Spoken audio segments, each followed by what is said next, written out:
Né? Essa gravação, ela fica lá disponível para vocês, lá no Classroom depois, né?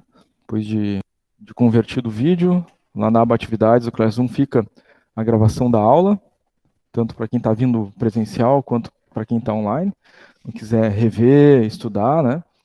Principalmente para a prova que será, né, na semana que vem, né? Depois quiser rever esses vídeos aí, é uma alternativa. Os slides das aulas também da mesma forma, né? Esses slides de cada aula ficam disponíveis para vocês lá no Classroom, na barra atividades, lá no tópico slides. Então tá lá já o slide da aula 1 e 2, 3 e 4, 5 e 6. Os slides da aula de hoje também vão estar lá disponíveis, tá? Como é de costume, e vocês sabem disso, né? No início de cada aula eu relembro o nosso calendário. É importantíssimo relembrar e retomar o calendário, porque sempre tem ali um percentual da turma, aquele 5%, né? Que eventualmente deixa passar alguma coisa do processo avaliativo, então a gente relembra isso, né? Então, no dia 13, a gente começou a nossa disciplina de Economia e Mercado, e nós tivemos nesse dia a aula 1 e 2. Esse conteúdo da aula 1 e 2, como já a gente tinha informado, né, desde o início, faz parte, ou fazia parte da avaliativa 1, né, que tinha um prazo para fazer. Lembro que os prazos das avaliativas estão sempre no nosso Moodle, né? Abre o Moodle, entra na disciplina de Economia e Mercado, semana 1, tá lá a avaliativa 1. E embaixo da avaliativa 1, o que que tem? Data do início e data do fim. Na avaliativa 2, a mesma coisa, né? O que que tem embaixo dela? Data do início, data do fim. Todas elas têm data de início e fim, né? Uma data que abre, uma data que fecha, conforme a gente já tem dito isso desde o início, desde lá do nosso contrato pedagógico. Cláudia levantou a mão, pode falar, Cláudia. Tu deveria estar presencialmente aqui, Cláudia. Pelo menos para mim apareceu que tu levantou a mão. Quer fazer alguma pergunta? Ela mandou no chat, senhor.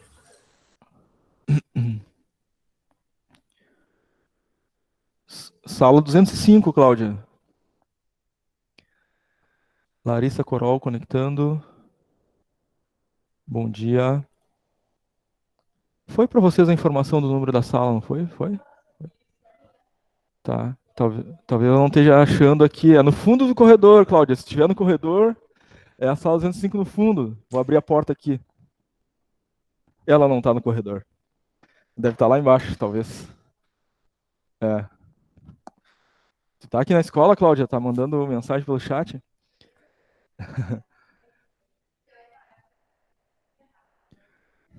Larissa colocou que pediu para a escola transferir para o EAD, mas ainda não fez a transferência, né? Estão transferindo.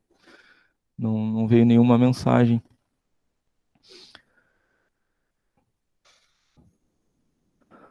Cláudio disse que não está achando a sala. Eu olhei no corredor aqui, tu não está no segundo andar, Cláudio. Então você deve estar no andar. Agora achou, muito bem. Vá, olha só. Hã? Vamos ter que fazer um cursinho de prédio, como é que funciona os andares, né? Até brinquei com as gurias, de repente o pessoal chega e fica lá embaixo, olhando para cima, qual é o segundo andar? Hã? É que normalmente a gente ficava ali no laboratório, né? É, aí nos colocaram nessa sala aqui hoje, para facilitar a vida, né? Fica mais fácil para vocês acharem. Lara e Gabriela conectando, bom dia. Bom, então a gente estava relembrando o nosso calendário. Cada avaliativa tem o seu prazo, o prazo consta lá no Moodle, né? Acredito que está todo mundo em dia com as avaliativas, né? Porque todo início de aula a gente fala delas, né? Não, não é verdade. Tem ali 3%, 5% que não fez a avaliativa 1. Por quê? Mistério. 20 do 8 nós tivemos conteúdo da aula 3 e 4, né? Que é o conteúdo que é cobrado na avaliativa 2, né? São 10 questões. Onde é que é a avaliativa 2? No Moodle. Então, do mesmo jeito, né? Da mesma forma. Entra no Moodle, Economia e Mercado, semana 2, está lá a avaliativa 2, aí tem a data de abertura e data de fechamento dela. Todo mundo sabe disso, todas as aulas a gente fala, mas tem gente que não fez. Então, por isso a gente tem falado do calendário sempre. Semana passada, a gente teve a aula 5 e 6 e a avaliativa 3 lá no Moodle. Também, mesma coisa, né? Tem a data de abertura, data de fechamento lá. Todo mundo fez? Não, teve gente que não fez também. Então, são, né, cada uma dessas avaliativas vale um ponto, né? Então, se alguém não fez as três primeiras, já perdeu 3 pontos. Né? Então, é verdade o que eu falo. Não é mentira, tem que entrar lá e fazer. Tá? Hoje, 3/9, a gente encerra o conteúdo da disciplina. Olá, bom dia. Hoje encerra o conteúdo da disciplina, aula 7 e 8. E tem a avaliativa 4 para fazer, lá no Moodle, bonitinha, né? Entra economia e mercado, semana 1, 2, 3, 4. A avaliativa 4 está onde? Na semana 4. O que que diz lá? Tem a data de início em cima e a data de fim embaixo da avaliativa. Se deixar aquela data de fechamento lá, vai perder o prazo e não vai ter esse um ponto, né, da avaliativa. Então não deixem passar o prazo. Principalmente aqueles que já esqueceram alguma, né, das anteriores ou não fizeram alguma das anteriores, tá? Trabalho disciplinar.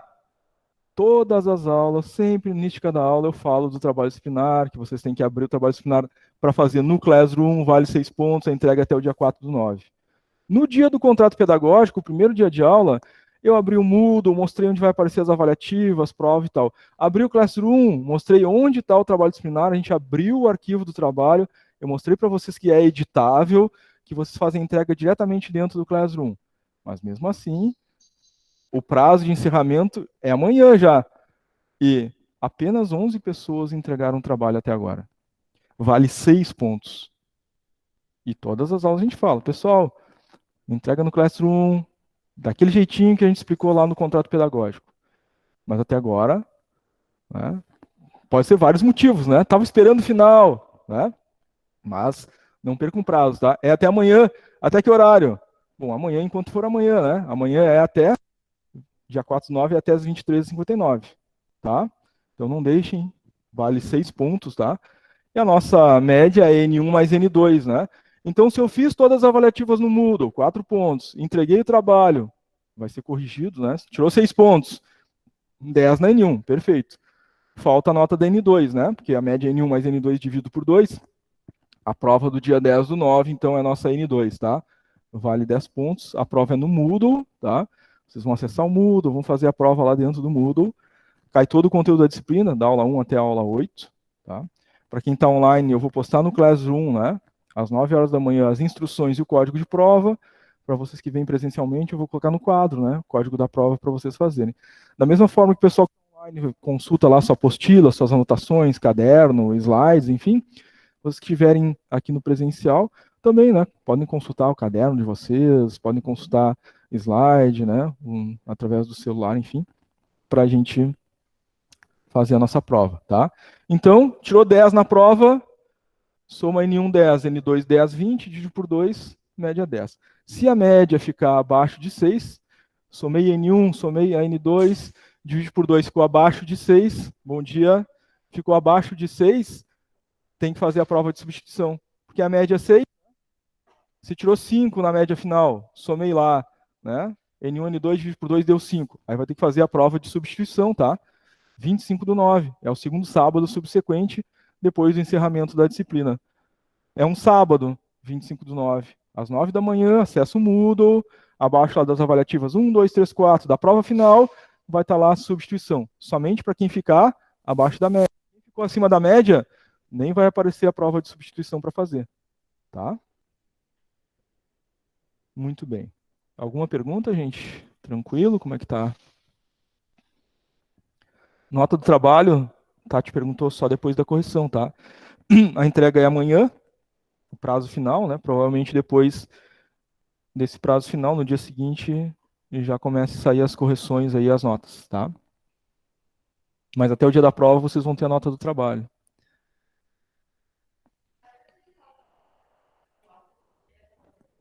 Oi? Não consegui te ouvir bem.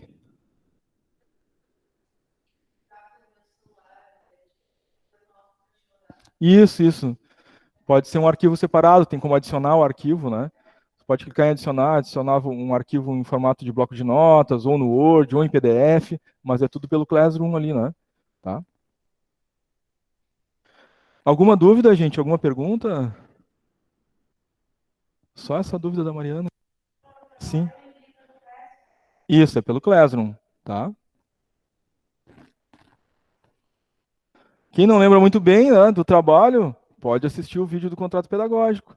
Está disponível na barra atividades do Classroom. Tem um tópico chamado contrato pedagógico. Está lá o vídeo do contrato pedagógico. A gente explicou tudo, né? Inclusive como abrir e fazer o envio do trabalho. Tá? Muito bem. Se ninguém tem mais nenhuma pergunta, a gente vai iniciar então o nosso conteúdo, tá? Então iniciamos aí com balanço de pagamentos. Na aula passada a gente já falou um pouquinho, né, dessa questão da entrada e saída de capitais no país, né? E o balanço de pagamentos tem tudo a ver com isso, né? Porque ele é um balanço contábil aí das transações econômicas, tá? Entre as pessoas residentes no país. Não só entre pessoas, né, mas entre pessoas e empresas, né? Entre as empresas e o próprio governo, nas suas esferas estadual, municipal e federal, tá? Então, o balanço de pagamentos é o equilíbrio, né, das contas, né, dos capitais que entram e que saem, né, nas empresas, no governo, né, na nossa própria conta bancária, né? Todos nós, né, entendemos muito bem esse balanço, né? Quinto dia útil do mês, normalmente até o quinto dia útil a gente recebeu, normalmente, né? Então, entrou um recurso, né? E aí, com essa entrada de recurso, entra a fatura do cartão de crédito, o aluguel, né? As contas do mês, né? Bom, se as contas forem maior do que entrou de recurso, né? Eu vou ficar no negativo. Desequilibra a minha balança de pagamentos, né? Ficou negativo para mim. Agora, se os pagamentos que eu tenho que fazer são menores do que o recurso que eu obtive, né, do meu salário, por exemplo, né, fica positivo o meu balanço de pagamentos, né? Serve a mesmo raciocínio básico para as empresas e para o governo, né? A gente não pode gastar mais do que aqueles recursos que a gente detém. Senão a gente contrai dívida e a dívida a gente paga juros, né? E aí a gente acaba entrando num processo de acúmulo de dívidas que às vezes é difícil de sair. Podem ver, né, na vida pessoal de cada um de nós, né, se a gente já teve alguma situação aí de dívida, como é difícil sair de uma dívida. Agora, se a gente for olhar para os estados, né, o Rio Grande do Sul, por exemplo, é um grande exemplo de endividamento, né? Quantos anos o Rio Grande do Sul já está com dívida acumulada, né? Não consegue fazer investimentos, né? Por quê? Contraiu dívida no passado e para resgatar essa dívida, né, botar as contas em dia, é sempre difícil. Por isso é muito importante, né, gestores privados e públicos cuidarem muito dessa questão do balanço de pagamentos, tá? Então, em relação ao balanço de pagamentos, a gente tem o balanço, a balança comercial, a balança de serviços, as transferências unilaterais, o balanço de transações correntes e o balanço de capitais. A gente vai falar um pouquinho de cada um deles, né? Claro que ali, quando a gente fala em balança comercial e balança de serviços, né? Balança comercial é a circulação de bens, né? E serviços. A circulação do capital, né? Na transação de bens e de serviços. Então, a balança comercial e de serviços diz muito respeito, né? A aquisições, compras, né? De pessoas ou empresas no mercado, tá? Então, balança comercial, comprei um computador, comprei uma máquina para a empresa, tá? Então, está saindo recurso da empresa, outra empresa está recebendo esse recurso, tá? Estou contratando um serviço, né, para construção, né, de uma parte lá da fábrica, né? Está abrindo uma parte nova lá, né? Uma outra linha de produção, né? Estou contratando uma construtora, ela vai me prestar esse serviço. Então, é uma balança de serviços, né? Também da mesma forma. Tem uma conta que entra capital, uma conta que sai capital, né? E esse balanço é bem importante para a empresa, né? Porque essa relação de entrada e saída de capitais vai gerar lucro ou prejuízo para a empresa, né, nos períodos subsequentes e que virão. Quem já fez contabilidade vai lembrar um pouquinho, né, desses dois elementos, né, o ativo e o passivo da empresa, né, tem que estar em equilíbrio, né, a empresa deve ter bens de direitos suficientes para pagar os seus endividamentos lá no passivo, né, que são as obrigações. Tá? Quem não fez contabilidade ainda vai fazer, né, no primeiro ciclo a gente tem a disciplina de contabilidade gerencial. Faz uma conexão importante sobre essa questão do balanço de pagamentos. O balanço de pagamentos, ele é influenciado pelos planos econômicos? Com certeza. Né? Vocês vão lembrar do gráfico que a gente viu na aula passada, né? Os diferentes planos econômicos, né, que aconteceram no Brasil ao longo das décadas, até a gente chegar no plano real. Né? Teve plano Bresser, plano Verão, plano Collor, Collor 1, 2, até chegar o plano real. Cada um desses planos, claro que afetou, né, o balanço de pagamentos? Trouxe mais ou menos endividamento para o país, né? Mas em relação ao Plano Real, teve uma coisa interessante que aconteceu, como regras, né, que eles estipularam para começar então essa estabilização da inflação. Eles fizeram o seguinte: eles colocaram R$ 1 igual a US$ 1. Eles fixaram a taxa de câmbio, né? Tá? Chama paridade cambial. Isso aconteceu no Plano Real durante algum tempo, porque a gente sabe que nos planos anteriores eles tentaram, né, essa paridade cambial por prazo indeterminado, o que gerou diversos efeitos negativos na economia, porque é óbvio, né? Se eu tenho a paridade aqui dólar-real, isso é artificial, né?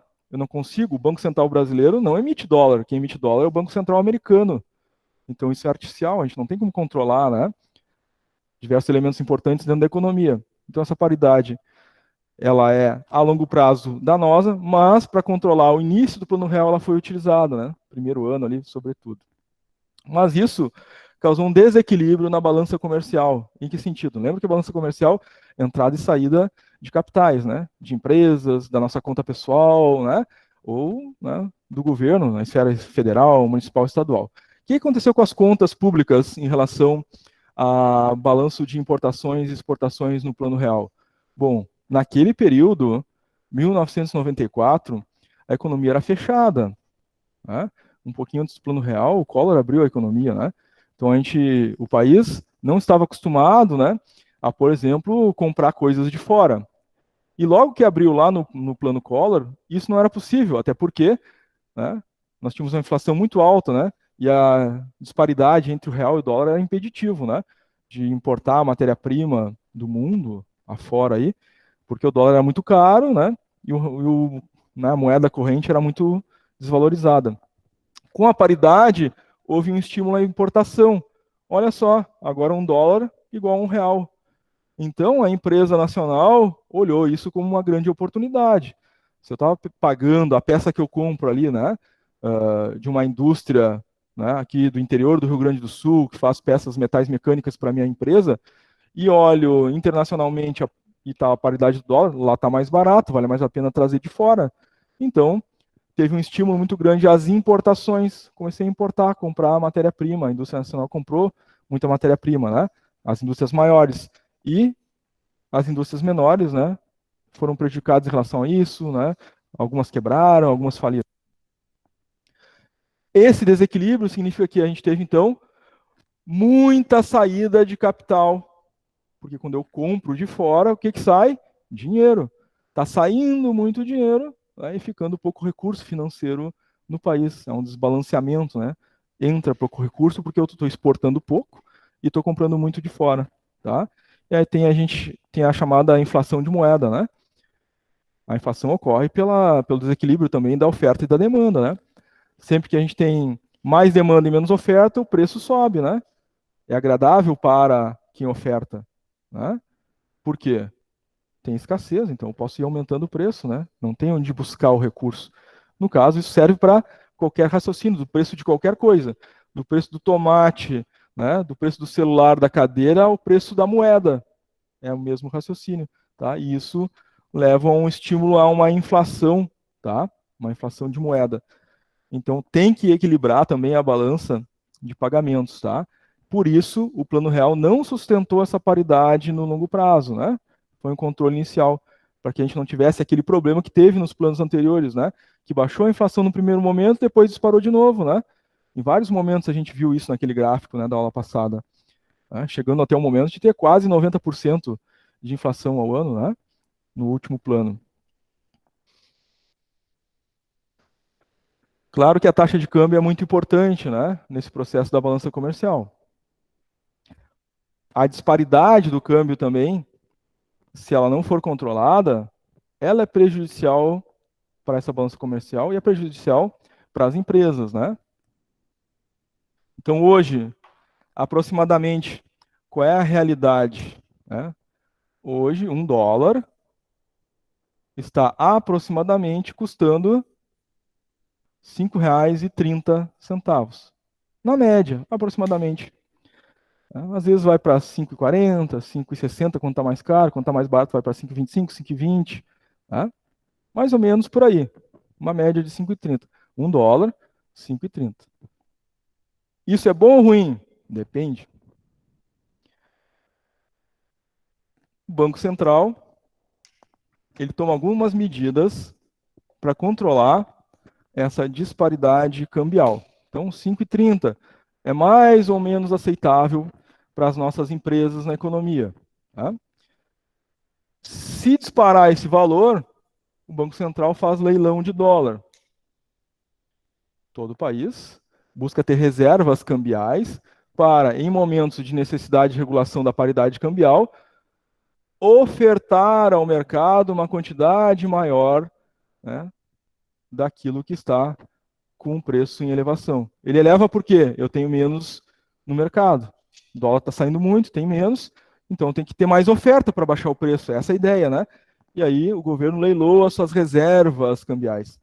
O país tem que ter reservas cambiais, né, em moeda estrangeira, né, principalmente o dólar, né? Mas pode ter reservas cambiais em euro, ien, outras moedas. O dólar principalmente porque os contratos internacionais, né, importação e exportação, basicamente são baseados no dólar, tá? Então, imagina a minha empresa, eu compro 30% da minha matéria-prima de fora do país, eu importo a dólar 5,30. E aí esse dólar, né, acontece alguma coisa e esse dólar dispara para R$ 6, tá? Uma diferença de 70 centavos. E eu compro milhões de reais em matéria-prima. 70 centavos em milhões de reais vai me dar um prejuízo considerável, vai aumentar consideravelmente o custo da minha produção. Se aumenta o meu custo, eu só tenho duas saídas. Ou repasso isso para o preço, para o consumidor final, ou diminuo a minha margem de lucro para manter o mesmo preço. Se eu aumento o preço para o consumidor final, o meu concorrente pode ter tido outra estratégia e manter o preço e eu perder, né, minha base de clientes para o concorrente. Se eu mantiver o mesmo preço no mercado, eu vou ter que diminuir a minha margem de lucro. E isso eu não consigo sustentar durante muito tempo, né? Que a empresa começa a cortar a margem de lucro, cortar a margem, daqui a pouco não tem mais onde cortar, né? E a empresa vai entrar em problemas financeiros, tá? Então é uma situação grave, né? Para as empresas quando a gente tem uma elevação nesse sentido aí da variação cambial. E aí o que o governo faz? Tem essa reserva lá de bilhões, trilhões de dólares, e o governo, então tá 5,30 a cotação, eu vou lá e oferto venda no mercado dólar a 4,90, com a intenção de estabilizar o preço da moeda num preço médio, talvez, né? Aí em 5,30, 5,20, mais ou menos. Bom dia.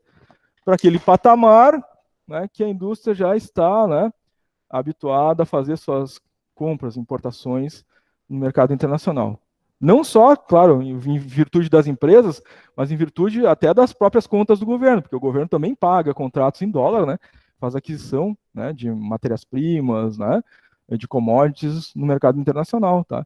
Por exemplo, se a gente tem um problema na plantação de trigo, vamos comprar trigo da onde? De outro país, contrato em quê? Em dólar. Então isso também afeta as contas públicas, né, essa variação cambial, como afeta também as empresas. Mas nos afeta também como cidadãos, né? Porque muitas das coisas que a gente adquire, né, como a gente acabou de falar, né, elas podem ter a totalidade, um percentual, né, baseado no dólar. Se a empresa que eu compro os produtos, né, da minha cesta de serviços e produtos, né, compra de fora, o aumento do dólar vai afetar o preço, porque ele vai repassar, né? Olha o preço da gasolina, mercado internacional, né? Do dólar no petróleo, né? Baseado em dólar. Sobe, afeta o preço da gasolina, que afeta o preço das outras coisas todas, né? Então, a taxa de câmbio ela é muito importante na economia, tá? Afeta a economia como um todo. Não só as empresas, como o governo e como, claro, né? As nossas próprias contas pessoais, né?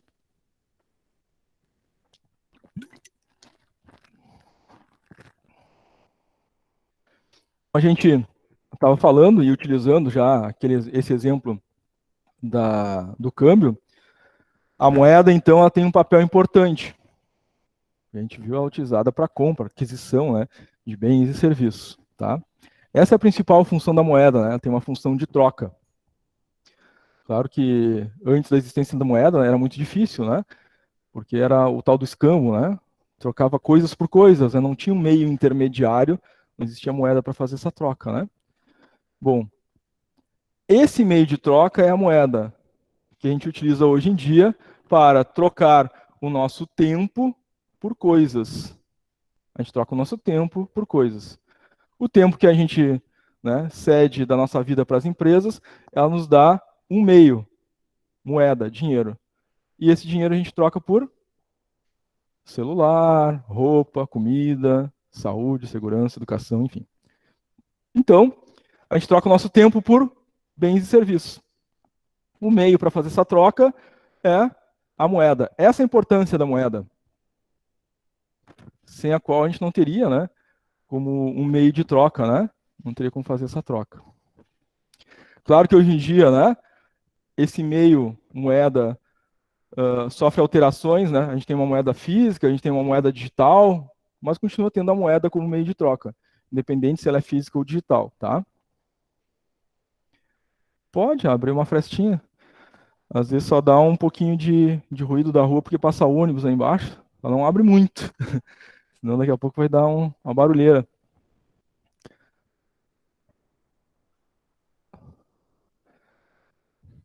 Acho que tem que girar para cima, tá? Ah, conseguiu? Será que tá travado? Eu vou tentar. Também não quero quebrar, depois vão descontar do meu salário. Pode ser que ela esteja travada. Acho que tá travado justamente por causa da segurança. O pessoal sobe aí, abre e entra nas salas, né? Provavelmente eles devem ter.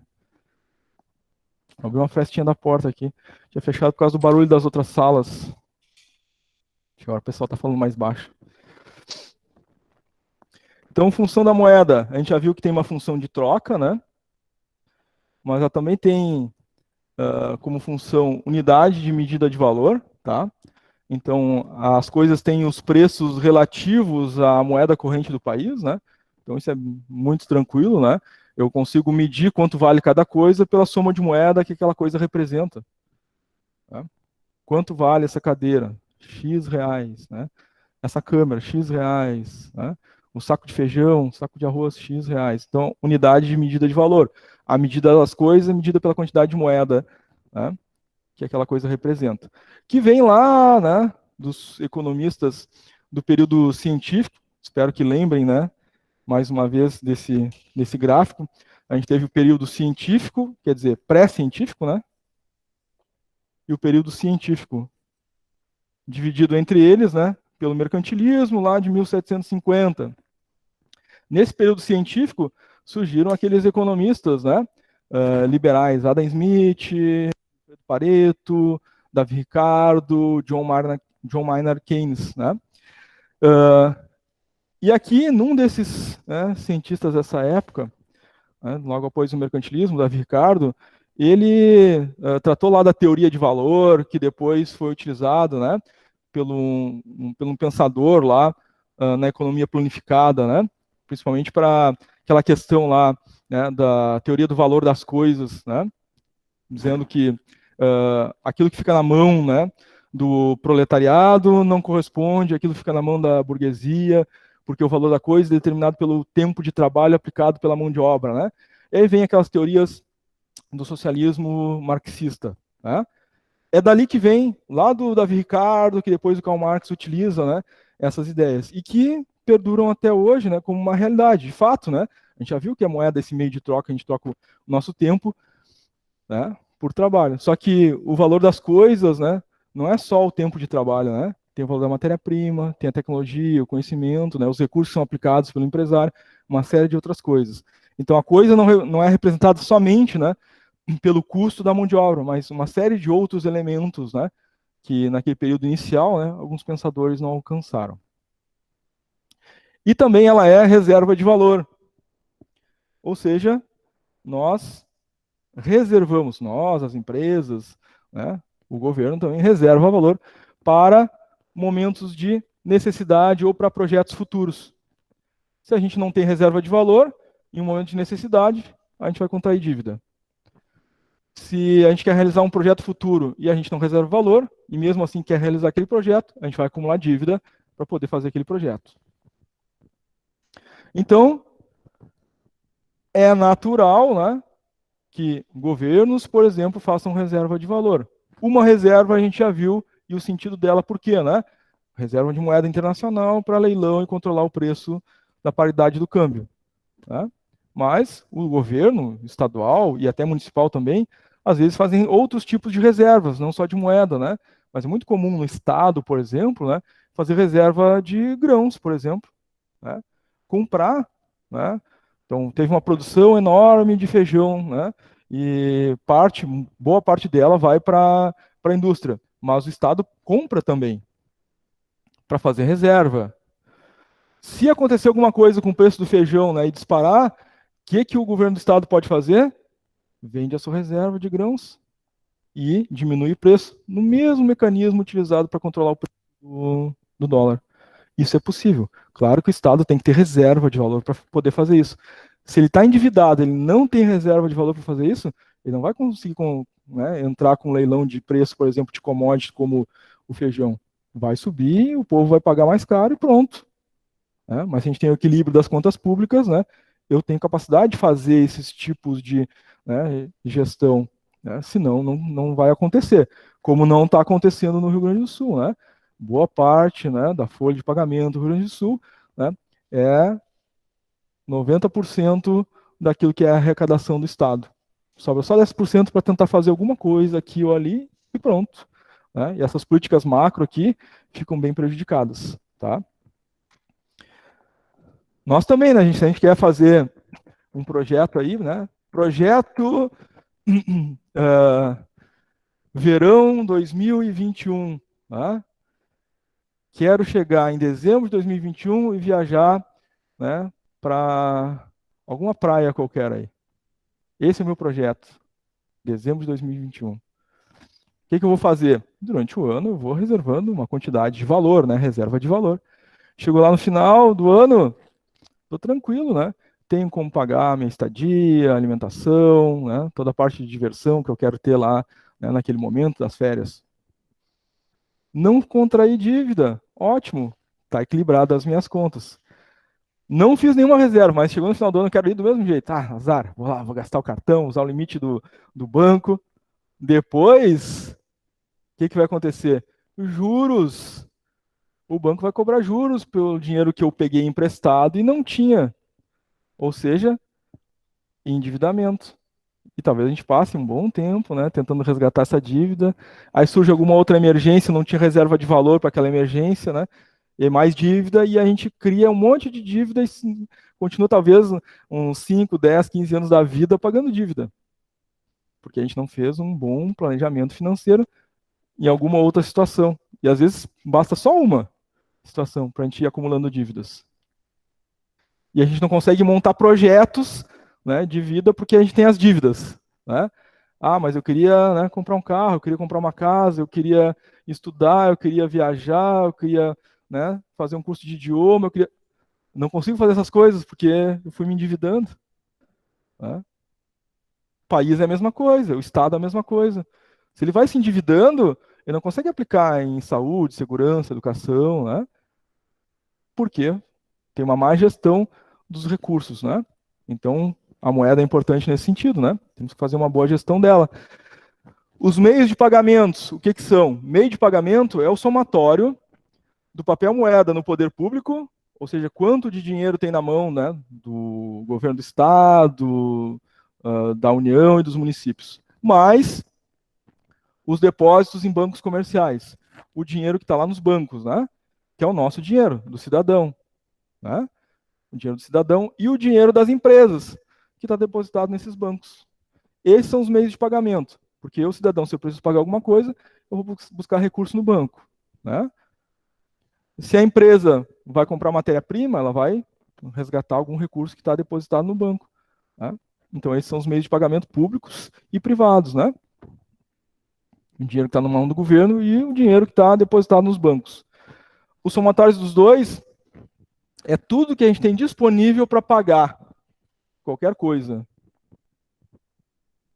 Então, esse é o nosso limite de consumo no país, né? Tudo que a gente tem de recurso para pagar coisas, tá? Isso é meio de pagamento.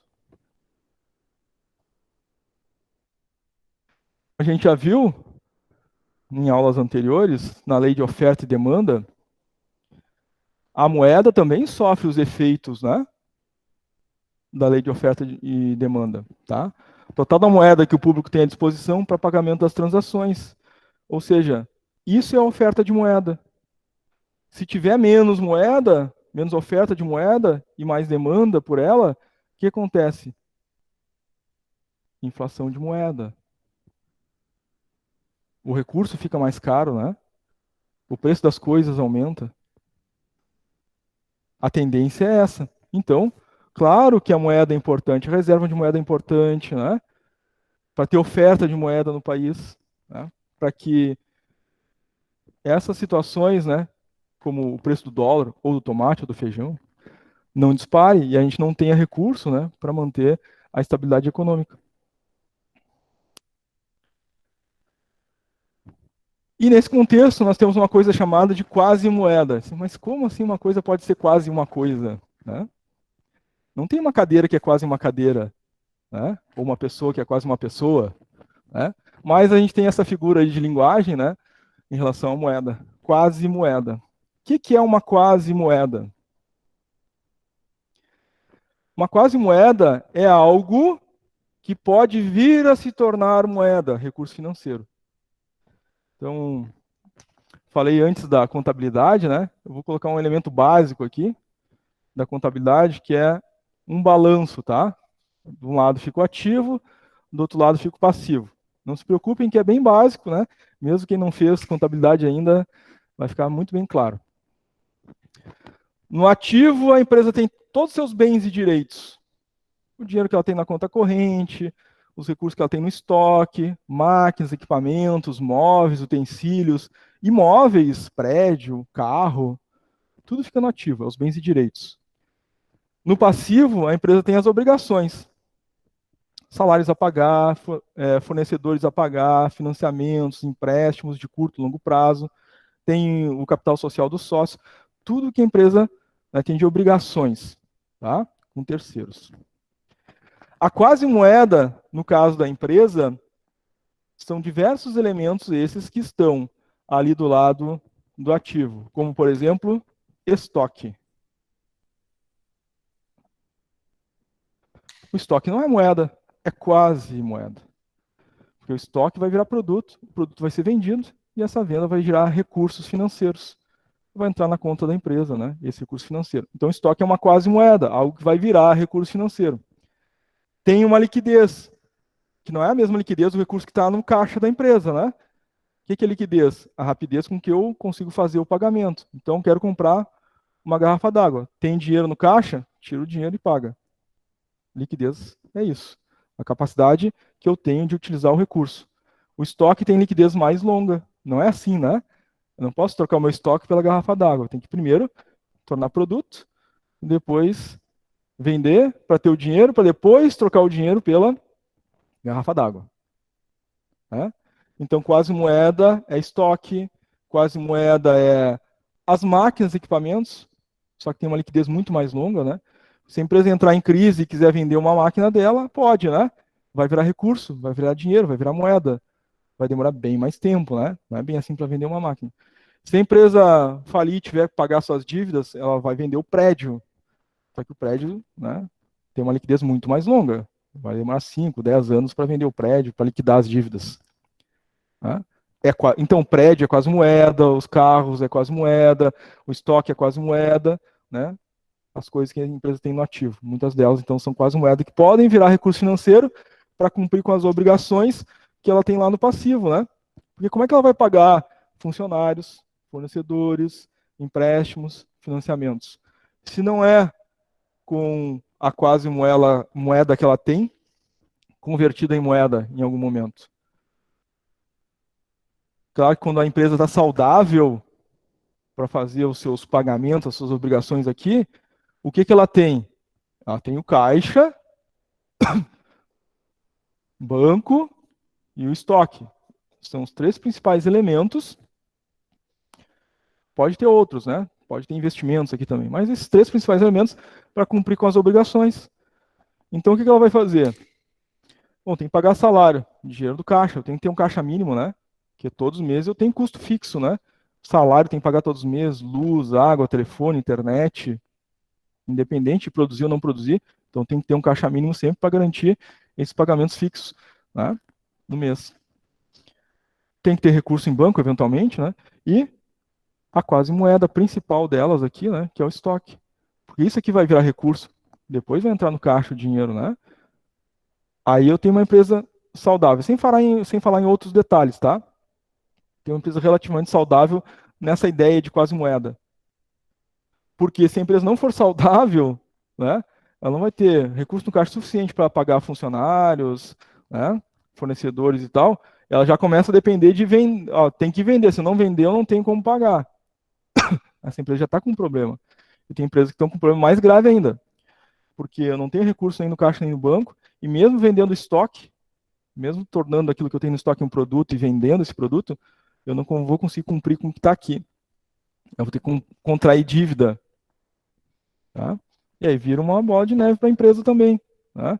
Assim como vira para nós indivíduos. Tá? Então essa questão da quase moeda é muito importante. E nas empresas, né, esse é um exemplo de quase moeda. Tá? Para nós, a gente pode ter quase moeda? Claro, né? Um investimento que a gente fizer é uma quase moeda. Tá? Eu posso comprar algo e depois esse algo se tornar mais moeda ainda. Eu posso lá comprar um CDB, por exemplo, tá? De um banco, né? E diz lá, eu te pago 10% ao ano, né? Mais o IPCA, e esse CDB aqui é R$ 100. Tu compra ele, e daqui a um ano tu pode resgatar. Vai estar valendo isso. Isso que tu me pagou, mais 10% mais IPCA. Então, esse título CDB é uma quase moeda. Eu não posso trocar CDB pela garrafa d'água, comprar um celular, né? Mas ele vai virar moeda, né, com esse acréscimo de recurso lá nesse futuro, né, onde vence o título, né, o CDB. Tá? Então, títulos, né, ativos financeiros que a gente possa comprar enquanto indivíduo, também são quase moeda. E é claro que as empresas também podem fazer isso, né, comprar esses títulos. Porque qual é o raciocínio? A empresa tem dinheiro em caixa. Vamos pensar numa empresa muito saudável. Ela tem dinheiro em caixa, tá? O dinheiro em caixa ela usa para pagar suas obrigações e sobra o dinheiro ainda no final do mês. O que ela faz com esse dinheiro que sobra? Deixa lá no caixa, desvalorizando, sofrendo os efeitos da inflação, inflação, né, 4,5%, 5% ao ano, vai perder capacidade de aquisição, vai desvalorizar. O que ele faz? Ou eu compro mais estoque para gerar mais venda, né? E aí, claro, tem uma análise sobre isso, porque às vezes chega um ponto que não tem como, né, ficar gastando mais com estoque porque não está convertendo em venda, né? Tem um limite no mercado da absorção dos produtos da empresa. Bom, eu tenho caixa, não vou perder para a inflação e não tenho como investir mais no estoque, porque o mercado não está absorvendo mais, estamos num momento de crise. O que eu faço com o recurso que parou ali? Também posso buscar um outro tipo de quase moeda, né? A empresa também pode comprar, né, CDB, pode comprar ações, pode comprar fundos imobiliários, né, para que esse valor, tá, não fique no caixa desvalorizando. Né? Porque se deixar lá, vai desvalorizar. Né? Mesma coisa para todos nós, né? Se a gente tem um recurso lá no mês que sobrou, se eu deixar ele na carteira, se eu deixar ele embaixo do colchão, né, vai desvalorizar. Tá? 4,5%, 5% ao ano. Então, aquilo que eu comprava com aquele dinheiro que está na carteira ali hoje, daqui a 30 dias não será a mesma capacidade de compra, nem daqui a 2 meses, 6 meses, cada vez menos. Eu compro cada vez menos com aquele dinheiro que está parado. Então, a gente tem que fazer alguma coisa com esse recurso. Em geral, são os investimentos. A moeda tem outra característica, né, que é a criação e destruição da moeda. Nesse caso, não é, né, no sentido objetivo, né? Porque no sentido objetivo, criar moeda seria o Banco Central emitir moeda, não é isso, né? Aqui é a disponibilização de recursos, né, que ou as pessoas ou as empresas não detêm. Então, aquela ideia, eu quero, né, fazer aquela viagem, né, projeto verão, dezembro de 2021, ir para a praia. E não fiz a minha reserva de valor. Aí eu vou no banco, né, e conto uma história triste lá para o meu gerente. Puxa, eu precisava de um empréstimo, né? Eu quero fazer uma viagem e tal, e não tem. Ele vai muito feliz de receber e vai dizer, tá aqui o recurso, né? Pega aqui, né? Só tu vai pagar uma taxinha de juros, né? Tantos por cento, né? Ao mês, tu nem vai sentir. Aí tu pegou lá, né, 3 mil, quando terminar de pagar, tu pagou 6, né? Mas ele ficou muito feliz por te vender, tu precisou desse recurso, né? Isso foi uma criação de moeda, ou seja, eu não tenho o dinheiro. O banco, a financeira, criou esse crédito para mim, né? E claro que eu vou pagar juros por ter obtido esse recurso. Isso é uma criação, né, de moeda. Tá? Então, essa criação de moeda, né, não é de graça. O aluguel do dinheiro vai ser pago, o aluguel do dinheiro é os juros. Então, eu peguei aqueles 3 mil reais e vou ficar pagando uma parcela dessa prestação vai abater o saldo devedor, né, os 3 mil reais, e outra parcela da prestação vai ser os juros. Então, para ter pego os 3 mil reais, talvez eu vou pagar lá em 10 vezes de 550 reais. Parte desses 550 reais vai bater o saldo devedor, outra parte vai ser juros. Normalmente a parte maior é os juros, né? É, o barulho tá. Vou encostar mais um pouquinho aqui. Assim que o pessoal acalmar lá, eu fecho. Eu abro de novo. Hã? Não entendi.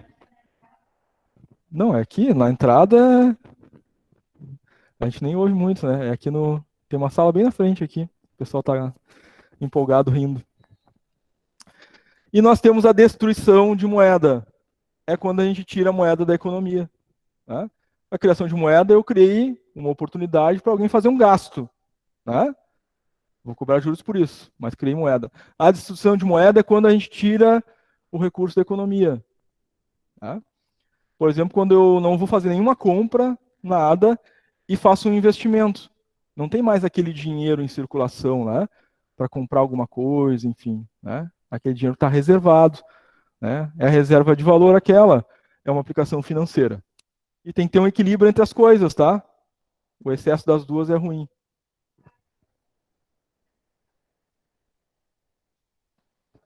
Como assim? Desculpa, não tinha.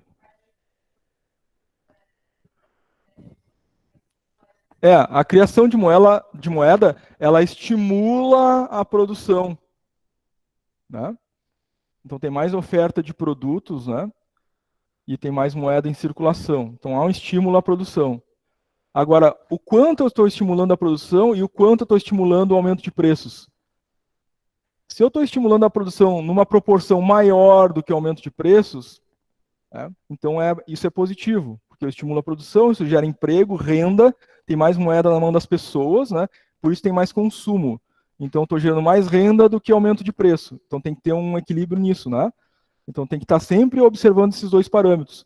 Porque se eu gero moeda, né, crio riqueza, nesse caso, né?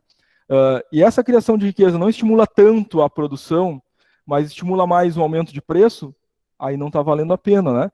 Porque a gente está destruindo a capacidade, né, de compra das pessoas, né, e está só aumentando os preços, né? Então tem um equilíbrio, que é aquela curva de Phillips que a gente viu na aula passada, né? Tem um limite entre o quanto a inflação sobe e o quanto a gente diminui a taxa de desemprego. O controle disso é justamente facilitar ou não, né, a obtenção dos recursos. Taxa Selic, por exemplo, né, é um parâmetro que é controlado pelo Banco Central. Tirei daqui do quadro, né? Banco Central junto com o Copom, né? Eles definem a taxa básica de juros da economia.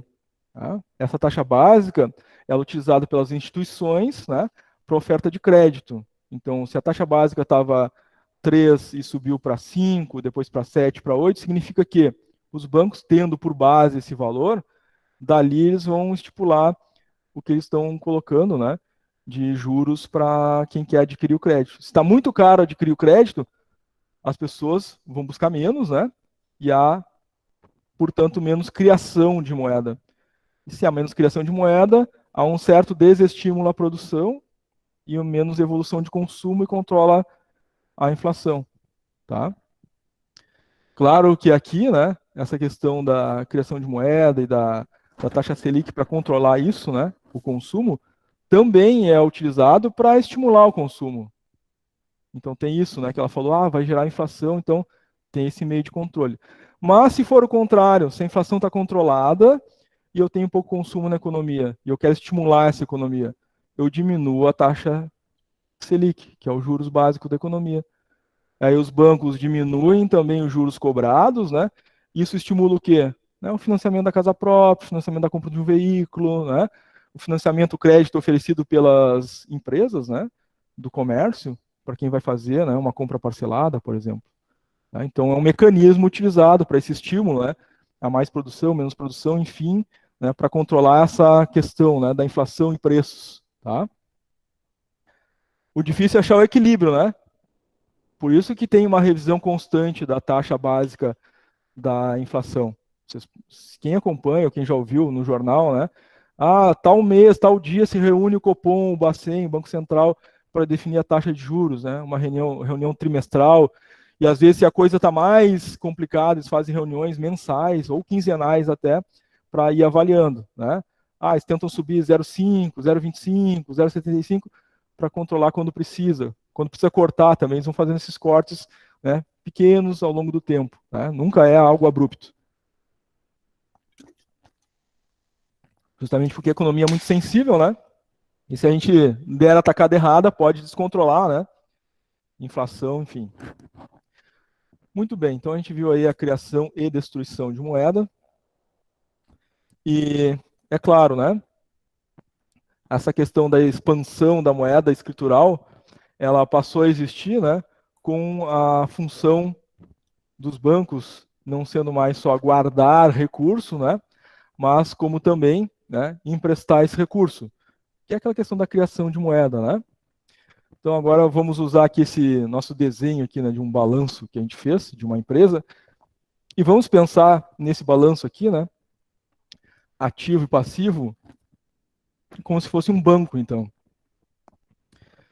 A empresa tem o seu caixa, o banco tem os depósitos, tudo que é depositado por nós e pelas empresas, né? Não foi esse conceito que a gente viu antes, né, daquela questão dos meios de pagamento disponíveis. Nós também temos, né, recursos aqui colocados, as empresas têm. Então, digamos que um banco tem lá 1 bilhão de reais em depósito das empresas e das pessoas. E esse é o ativo do banco, entre aspas, tá? Na conta do ativo. O valor depositado por todos nós, tá? Só que o banco tem essa função de emprestar dinheiro para terceiros, tá? Então, o que o banco vai analisar? Bom, na média, os meus clientes, né, fazem, né, entrada e saída de capitais, mas na média a saída de capitais, né, mensal é lá 8 milhões. Então tem uma diferença aqui, né? De 1 bilhão para 8 milhões, eu tenho um recurso que fica à disposição do banco. O que ele faz com isso? Empresta. A diferença, então, ele empresta, porque ele sabe que as pessoas vão lá. Claro que tem uma margem de segurança aqui também, né? Ele sabe que não vai ser sacado tudo isso aqui, né? O que sobra, ele empresta, tá? Tu quer viajar? Tá aqui o dinheiro para ti. Né? Tu quer comprar uma casa? Tá aqui o dinheiro para ti. E vai distribuindo. E vai cobrando juros, né? Esses juros, né, é o lucro do banco, né? Ou seja, ele empresta o nosso dinheiro e o dinheiro das empresas para nós mesmos, né? E para as empresas, que pagam juros sobre esse dinheiro emprestado. Então, daí que vem o grosso do lucro do banco, né? Fora taxas, enfim, que eles cobram também. Sim, isso, isso. Então, tu vai fazer um empréstimo, eu quero um empréstimo para comprar o carro. Normalmente chama leasing, né, no banco. Então, o teu carro que tu quer comprar lá é 50 mil. O banco vai te emprestar os 50 mil. Né?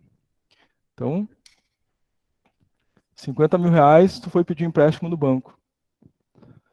E aí o banco vai te dizer assim, não, tranquilo, aí tu me paga, eu vou colocar só 10 parcelas, tá? Aí tu me paga 10 vezes de R$ 6.500. Opa, foi um zero a mais aqui. 10 vezes de R$ 6.500. Com esse valor, tu vai pagar o valor que o banco te emprestou, mais os juros. Esse valor aqui de 6.500 o banco já calculou como juros para ti, né? Não, é 10 prestações fixas de R$ 6.500. Nem te preocupa, né? Todos os meses vai ser sempre esse valor. Não vai variar, né? Mas multiplicando vai me dar 65 mil, né? Então, 50 mil eu estou pagando o valor que eu peguei, né? Os 15 mil extras aqui é os juros que eu paguei para o banco, é o lucro dele, né? Ele cobra o aluguel pelo dinheiro que ele tomou emprestado, né? Mesma coisa se eu for fazer o financiamento de uma casa, né? Ou se eu for fazer uma compra parcelada numa loja, né? Tem aqueles jurinhos ali, né? Mesmo que a loja diga, não, é pelo valor à vista, né? Aqui, essa geladeira, né? R$ 2.500, né? 10 vezes de 250. Não tem juros, é o preço à vista. Tá ali já embutido naquele preço, né? É como se eu chegasse e dissesse assim, ah, eu quero comprar o carro. Ah, o carro é 65 mil. É 10 vezes 6.500. É o preço à vista. Mas já está aqui dentro. O carro é 50, já estão cobrando os 15 dentro desse preço à vista, entre aspas, né? Sempre tem juros. Mesmo que seja dito assim, ah, não, é o preço à vista, né? Tem uns juros ali colocado. Tanto é que se a gente souber negociar muitas vezes, né? Aquele preço que eles estão dizendo, ah, 10 vezes 65. Se eu souber negociar, eu consigo desconto. Por que eu consigo desconto? Porque tem juros ali. Eles tiram uma parte dos juros, né?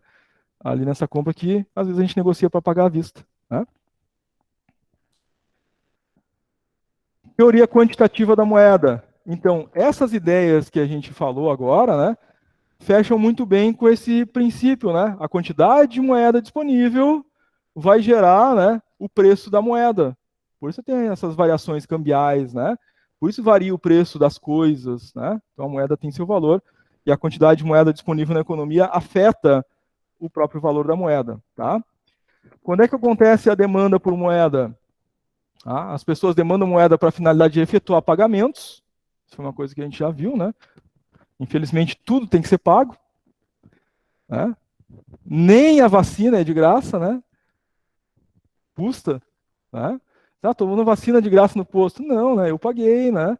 A gente pagou os nossos impostos, né? Porque o dinheiro que o governo tem são o dinheiro dos nossos impostos. Nada é de graça, né? Então, a moeda tem essa finalidade de pagar tudo que a gente, né, tem na economia. Desde os produtos, né, e serviços que a gente compra nas lojas aí, até o serviço público, né? No posto de saúde, quando a gente vai, não é de graça. As pessoas que estão ali trabalhando, os medicamentos, aquele prédio, tudo foi pago por nós, com os nossos impostos, né? Então, é a nossa moeda, é o nosso recurso, o nosso tempo que a gente troca por um papel moeda para fazer a aquisição das coisas, né? É esse tempo que a gente está trocando, né, para ter essas coisas. A teoria keynesiana, que vem lá do John Maynard Keynes, né, daqueles teóricos da economia pós-mercantilismo, no período científico já, vamos lembrar do Keynes, né, numa aula anterior a gente falou, ele fez aquela proposta, né, de que a economia deveria ser controlada, né, pelos governos a partir da política econômica, política cambial, política tributária e política de renda. Esses quatro fatores, né? E ele era um liberal, ele dizia, não, o resto deixa que as pessoas, as empresas cuidam, né? O governo cuida dessas quatro coisas, tá? Ele trouxe também, nessa questão da moeda, né, que ela ocorre por três motivos, tá? O primeiro motivo deles é a transação, que é a troca. O segundo é poupar dinheiro, precaução, tá? Para situações de crise. Bom, se eu tenho recurso resguardado, né, reservado, se ficar doente, né, se acontecer alguma coisa, eu tenho aqui, é para precaução. O país, a mesma coisa. A empresa, a mesma coisa. Eu tenho reserva de recursos, se acontecer uma crise, eu tenho de onde tirar esse recurso e não vou me endividar. As empresas que estavam mais saudáveis, por exemplo, né, economicamente, antes da crise do coronavírus, né, essas saíram muito melhor, porque não precisaram contrair dívida, né? Elas tinham um recurso reservado, né? Então precisaram, né, fazer um gasto a mais, né, ficar um tempo parado, fechar, como foi, né, feito muitas vezes. A empresa não quebrou, ela conseguiu se manter. Mas aquelas que não tinham reservas para precaução diante de situações incertas, muitas dessas empresas ou contraíram mais dívida ou quebraram, não existem mais. Muita empresa quebrou, né? Deixou de existir, porque ela não tinha reserva, né? E teve que ficar fechada, sem faturamento, pagando os custos fixos, água, luz, telefone, internet, salários, quebrou. Aquela que não quebrou, contraiu mais dívida para pagar água, luz, telefone, internet, salário dos funcionários, para ficar fechada ali durante 5, 10 meses, um ano. Tá? Então, a precaução, né, é um dos papéis da reserva de valor, da reserva de moeda. Uma outra coisa é a especulação, também chamada de investimento. Ou seja, aí os juros, né, que quando a gente faz um empréstimo, né, trabalha, por exemplo, a favor do banco, da financeira ou da empresa que a gente está comprando aquele produto ou serviço, aí os juros trabalha ao nosso favor nesse sentido. Porque quando a gente faz um investimento, a gente quer ganhar mais dinheiro com o dinheiro que a gente já tem. Tá? Claro que se eu colocar esse dinheiro na poupança, eu vou continuar perdendo, só não vou perder tanto quanto se esse dinheiro tivesse parado em casa. Então, quando se trata de investimento, poupança não é mais uma opção, já foi no passado, né? Por quê? A inflação está dando 5% ao ano, tá? E se eu colocar meu dinheiro na poupança, a poupança está dando 2,5% ao ano. A diferença é inflação 5, poupança 2,5%. Deixei meu dinheiro lá, quanto é que eu perdi? Perdi, meu dinheiro desvalorizou 2,5% ao ano, né? Perdi dinheiro. Se eu deixei em casa, perdeu 5%. Se eu coloquei na poupança, perdeu 2,5%. Perdeu igual, só perdeu menos. Então, tanto nós, pessoa física, quanto as empresas, aquele dinheiro da empresa que ficou no caixa, que ela não vai investir na produção, aquele dinheiro que, eventualmente, é difícil hoje em dia, né, mas sobrou lá no final do mês, né, depois que a gente pagou as contas, e a gente não vai usar para mais nada. Se eu deixar em casa, está perdendo 5% ao ano. Se eu botar na poupança, 2,5% ao ano. Então, tanto nós quanto as empresas, com esse recurso que pode ter sobrado em caixa, tem que buscar um outro tipo de investimento que remunere acima da inflação. Vai buscar, né, uma letra do Tesouro Nacional, vai buscar um CDB, o debênture, um RDB, ações, fundo imobiliário, alguma coisa que me traga remuneração a esse recurso, de preferência acima da inflação para não perder valor. Tá? Bom, nesse sentido, a gente tem os mercados de capitais, né, para conseguir fazer essa valorização do dinheiro. Tá? Ele é constituído da Bolsa de Valores, as corretoras e outras instituições financeiras. Na Bolsa de Valores, na Bolsa de Valores brasileira, né, Bovespa, por exemplo, nós temos todas as empresas SA ofertando as suas ações. Né? Tem a Renner, né, ofertando as suas ações lá na Bolsa de Valores, tem a Petrobras, Magazine Luiza, Ambev, entre tantas outras. Né? E lá temos a Renner, por exemplo. Não me lembro qual é o ticker da Renner, mas acho que é assim. REN 3. E essa ação da Renner está sendo negociada mais ou menos a R$ 25. Tá? Tá lá na Bolsa de Valores. Aí eu, ou uma empresa, pode abrir uma conta na corretora de valores, né? E vou lá e vou comprar ações da Renner a R$ 25 com esse dinheiro que sobrou, entre aspas. Mas aí eu tenho que considerar outras coisas, né? Eu tenho que considerar a segurança do investimento, a rentabilidade e a liquidez do investimento, tá?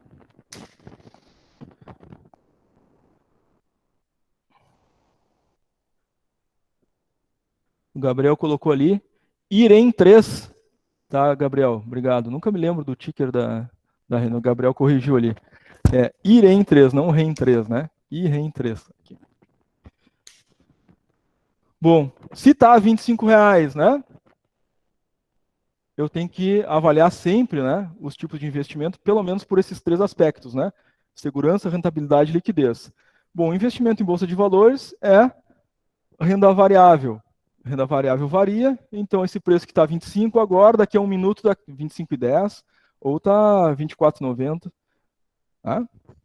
Vai variando, vai subindo, vai descendo, conforme a oferta e demanda, né? Tem gente comprando, tem gente vendendo essa ação. Perfeito. Bom, eu tenho que ter um horizonte de tempo, né? Porque se esse dinheiro que eu comprei as ações, né, da Renner, eu vou precisar para pagar as contas daqui a uma semana ou no mês seguinte, né, não vai ser seguro para mim. Porque se ela é uma renda variável, né, e hoje eu comprei a 25, no mês que vem ela vai estar a R$ 23, eu perdi R$ 2 por ação que eu comprei, porque eu vou ter que vender a ação para pagar a conta. Então o horizonte de tempo vai me dizer se é mais ou menos seguro nesse sentido de horizonte de tempo. Agora, se eu sou um investidor, né, que tem aquele valor ali, e aquele valor eu não vou usar para pagar as contas no mês que vem. É uma reserva que eu tenho mesmo, né? Para daqui a um ano, 2 anos, 3. Bom, aí eu posso comprar, né? A 25, se cair para 23, 22, 21, 19, eu estou tranquilo, eu não vou vender agora. Eu só perco se eu vender, né? Mas aí, por que eu comprei a ação da Renner? Ah, teve crise, né? Coronavírus, as vendas desceram, as ações desvalorizaram. Depois que tiver todo mundo vacinado, vai abrir o comércio, vai bombar a venda no varejo e as ações do varejo vão. E a Renner faz parte do varejo. Vai bombar e, de repente, essa ação que está 25 vai para 30, 32, 36 daqui a um ano, dois, três. E o dinheiro que eu investi vai ser multiplicado nesse sentido, né? Se for para R$ 50, é o dobro, né? Se eu investir 1 milhão em ações da Renner, né, agora, e daqui a 3 anos essa ação vai para 50, né? Tem um ganho considerável aí. Mas sempre tem o risco, né? É renda variável. Se entrar uma outra variante ano que vem, o comércio, aí o dinheiro vai ficar ali empatado, né? Ou vai perder valor, e eu vou ter que, né, considerar os tempos, né? E a minha capacidade de resistir, né? Nesse investimento ou não ao longo do tempo, esperando, né, esse retorno. Claro que tem que ter algumas análises, né? Sobre a saúde da empresa, né? Quem vai investir para longo tempo vai estudar, né, o balanço da empresa, o DRE, né? Se a empresa está investindo, está expandindo, como é que está, né, o mercado naquela área que aquela empresa atua, tem a sua complexidade, né? A análise das ações, tá? Análise técnica, análise fundamentalista. A gente vai ver um pouquinho de cada uma delas só. Mas a gente considerou segurança, né? Tem rentabilidade também, né? O quanto aquele dinheiro vai dar de retorno, né? Então, se de 25, né, eu vender ela a 26, eu tive uma rentabilidade ali, né? Positiva. Se eu deixar na poupança, certamente não vai ter rentabilidade nenhuma, vai ser negativo, né? Vou perder valor, tá? Em questão de liquidez, tanto a poupança quanto as ações, eu tenho liquidez, né, imediata, né? Eu precisei, eu vou lá, né, tiro o recurso. Vendo a ação, já tenho o recurso. Minuto a minuto, né? Ações, abriu o mercado, né? 10 horas eu tinha ações da Renner, 10 e 1, foi lá, coloquei uma ordem de compra, vendeu, eu já tenho dinheiro na minha conta para transferir, fazer pagamentos. Na poupança a mesma coisa, né? Não precisa nem esperar vender, na poupança é sacar e fazer o pagamento, né? Ou fazer a transferência. Né? Então tem liquidez rápida, né? Mas letras do Tesouro já é diferente, né? A rentabilidade é uma rentabilidade já fixada, muitas vezes, né?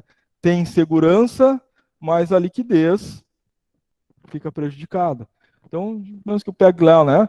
Uma letra do Tesouro para 2035, tá?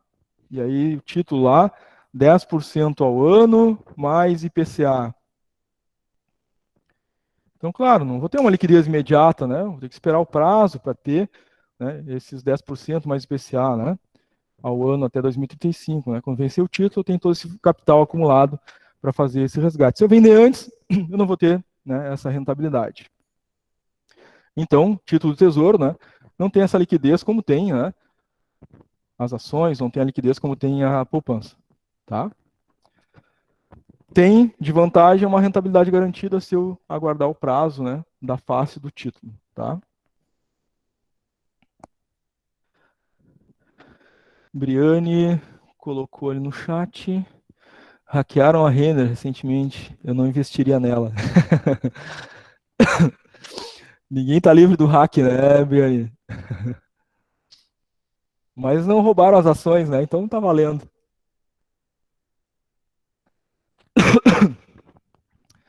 Mercado de crédito, tá?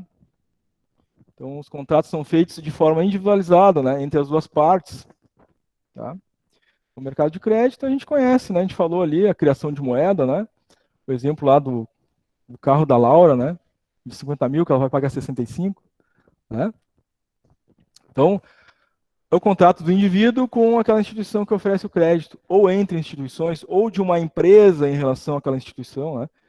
E pode a Laura querer comprar o carro dela, mas pode uma empresa querer comprar uma máquina, né? Para aumentar o seu parque produtivo, né?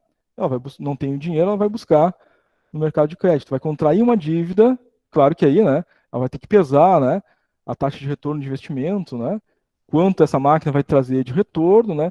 E qual é a taxa, né?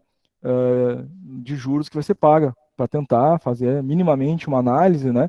Se o retorno que vai se obter vai cobrir, né? Esse elemento. Às vezes, no prazo de retorno, né? Calculado, a gente vai ver que não vale tanto a pena, né? A gente vai calcular o prazo de retorno do investimento e vai ver que vai demorar 20 anos para resgatar aquele valor que foi investido naquela máquina com juros pagos.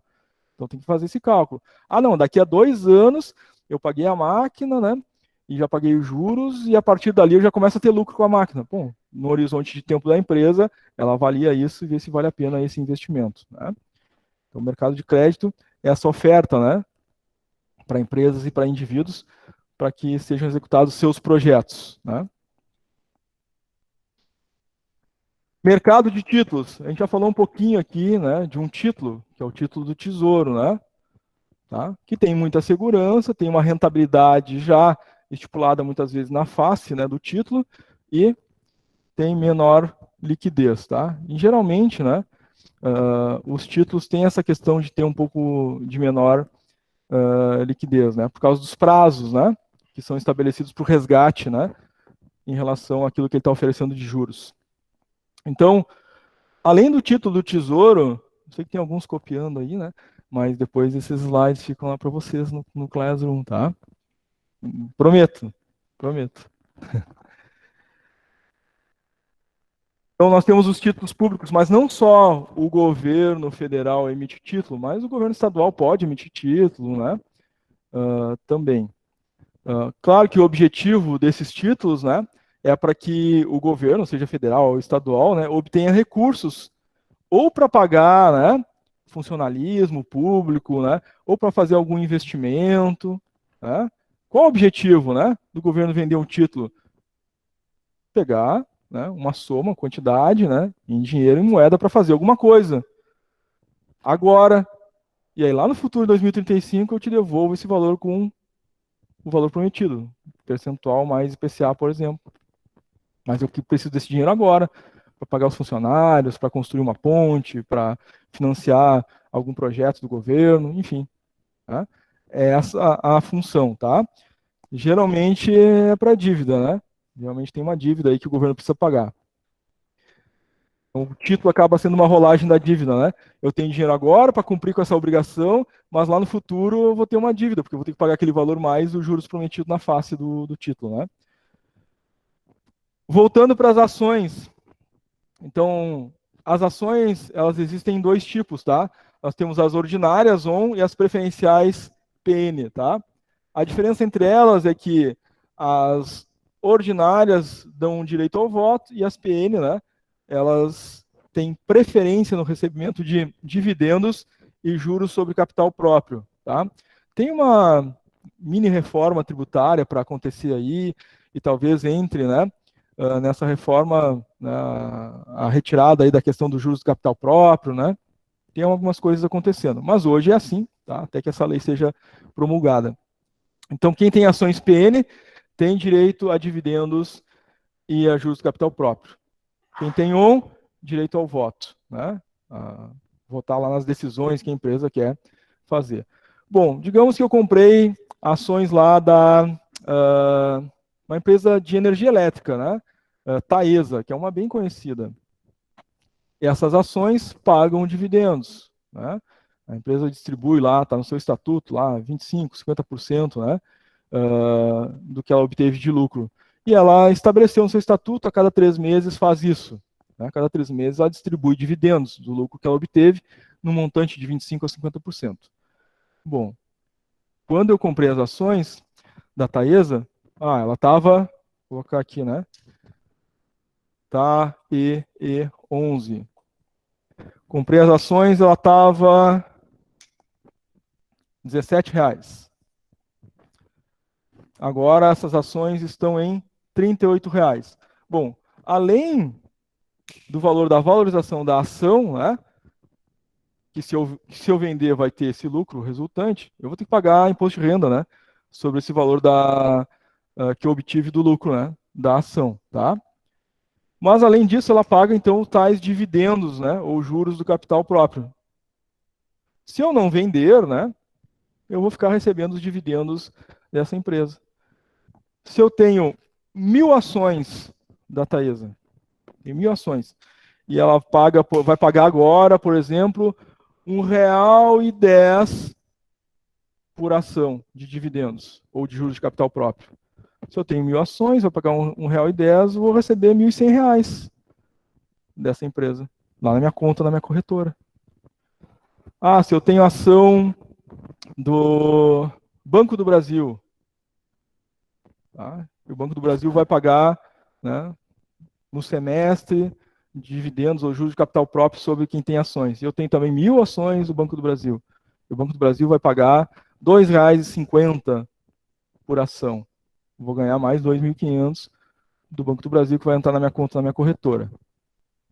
Então, as ações têm isso, né? Tem a questão da variação do valor, tem a questão também dos dividendos e juros de capital próprio, que eu também recebo, né, por ter aquelas ações daquela empresa, e quem tem direito preferencial por receber esses dividendos ou juros de capital próprio é quem tem as ações do tipo PN, né?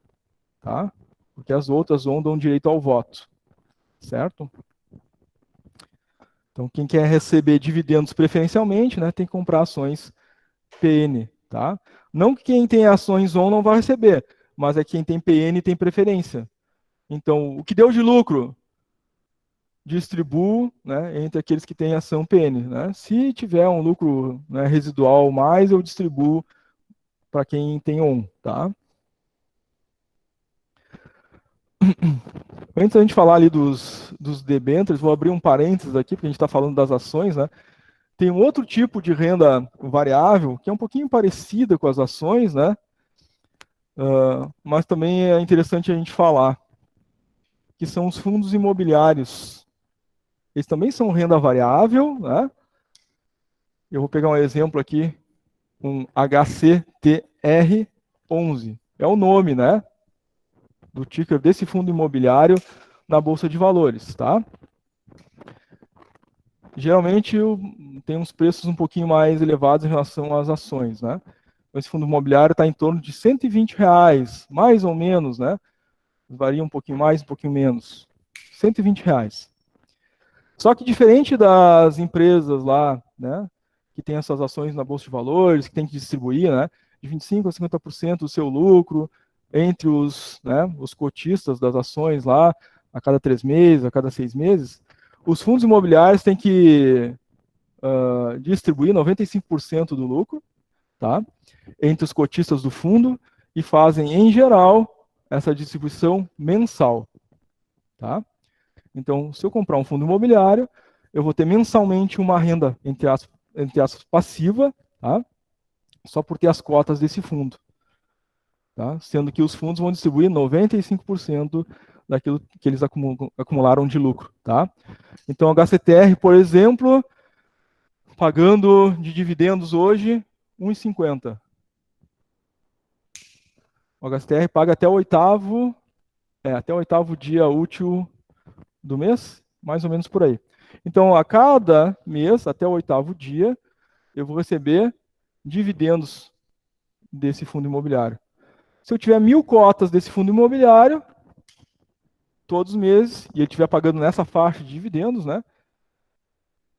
1,50 vezes as 1.000 cotas, eu vou ter 1.500 todos os meses por ter as 1.000 cotas desse fundo imobiliário. O difícil é ter as 1.000 cotas dele, né? Mas a gente vai, né, acumulando, né? O investidor vai comprando, né, as cotas até acumular a quantidade de cotas que ele quer daquele fundo. Né? A gente tem lá, né, mais de 100 fundos imobiliários na Bolsa de Valores, tá? Dos preços mais variados e pagando, né, diferentes valores de dividendos. Claro que é renda variável, então o valor da cota vai variar. Daqui a pouco está 120, daqui a pouco está 118, daqui a pouco está 130. Se eu vender quando estiver baixo, prejuízo. Se eu vender quando estiver alto, lucro no valor da cota. Mas, em geral, quem compra fundo imobiliário, né, não vai se preocupar muito com essa variação da cota no curto prazo. Ele quer receber os dividendos, né? Então, não vai importar se cair para 118, 115, 110. Tranquilo, estou recebendo os dividendos. Tá? Se um dia eu precisar vender, eu vou esperar subir, né, o valor da cota e vou vender nesse momento, com calma, tranquilidade. Porque eu estou investindo, não é o dinheiro da conta que eu vou pagar no mês que vem, né? Que eu vou precisar daqui a 3 meses. É um dinheiro de investimento para longo prazo. Tá? Outra coisa que varia é o valor dos dividendos também, né, no fundo imobiliário.